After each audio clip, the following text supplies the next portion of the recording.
Let's turn our attention to IPv6. We've been talking a lot about IPv4. We've been talking about IP addresses, and we've been talking about the subnet class, class A, class B, class C. We've been talking about the octets and all things that make up IPv4 addressing. But we also want to make sure we're aware of IPv6, right? The IPv6 addresses are going to look a little different than IPv4. And in case you haven't seen one before, it's a good idea probably just to throw one up here real quick. So we can do our IP config just like we would normally do at our command line. And when we do that, we'll see that we have our, we just mark this for you here, our IPv4 address, standard format we've been talking about, 192.168.1.121 in this case. And if you look at our IPv6 address right down here, we could see that it does look very different. And the IPv6 address is going to take a different form. You'll see that it's going to be made up of letters and numbers, first thing we notice. We also see that it's going to use colons instead of a single dot, two dots, one on top of the other, to separate the segments of the IP address. So it's going to have a different look and a different feel, and we're going to obviously have to get used to that over time as IPv6 becomes more commonplace and we start to not only see more of it, but ultimately start to move towards using it on a regular and consistent basis. We'll see that the IPv6 addresses are there. They're supported natively in modern operating systems. And you may have been humming along for some time with IPv6 in your system without realizing it was there. But it is something that, at least from our perspective, as we're talking about it, thinking about it from the SSCP's perspective, we want to make a mental little note, a little checklist item that we do have these IPv6 addresses. And we do want to make sure we know, as I move my slides around, we do want to make sure we know that as we continue to think about IP addresses, we actually have two types. In the IPv4, which is the older type, standard type we've used forever, and the IPv6, kind of a newer quote-unquote type. Much larger address field, improved security. One of the main reasons we are moving to IPv6 over time is, aside from the fact that we feel and we've heard the urban myths and legends that at some point we would run out of IPv4 addresses. And indeed, there is a physical limitation there. We do have a fixed number of IPv4 addresses given the current way we use IPv4. There's really no way to change that, as we have discussed already. And as a result of that, at some point, given the proliferation of IP-based devices, we will run out of IPv4 addresses. It is only a matter of time. So having a much larger address field, 4 times as big, because IPv6 is a 128-bit address instead of a 32-bit address, which is what IPv4 addresses are.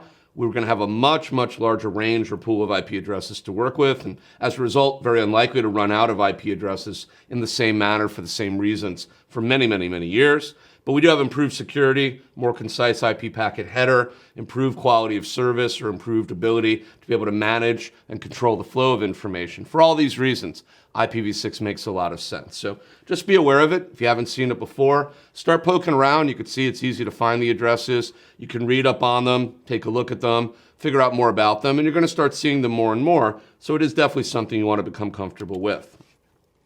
When we think about protocols, and we've already talked about some of them, we'll continue to talk about others. We mentioned IP at layer 3 of the OSI models, went through the OSI model in our earlier conversations here. Transmission Control Protocol, TCP, always paired with TCP IP. You always hear it that way, kind of conjoined twins. The two protocols joined together and have been for many, many years in our mind and in the way in which we use them. Transmission Control Protocol provides connection-oriented data, as you can see here, reliable data connection and data transfer information. We often refer to TCP as a send and acknowledge protocol. We talked about the three-way handshake for TCP, the SYN going from the sender to the recipient to set up the initial connection, the SYN-ACK coming back, because every time we want to set up a connection, we have to send a synchronization request. So we send out the initial SYN packet, we get back an acknowledgement, an ACK or ACK, in order to be able to close up and match up that SYN request. So can I connect with you?